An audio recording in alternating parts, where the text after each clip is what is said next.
তারপর আতা গাছে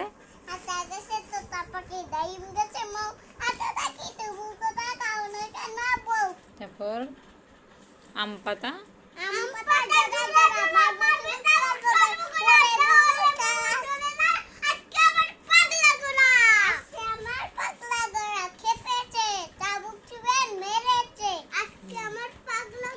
তারপর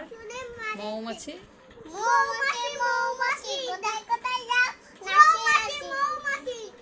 দাঁড়াও না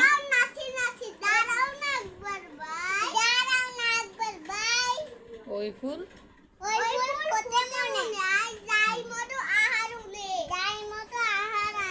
দাঁড়াবার সময় তো নাই দাঁড়াবার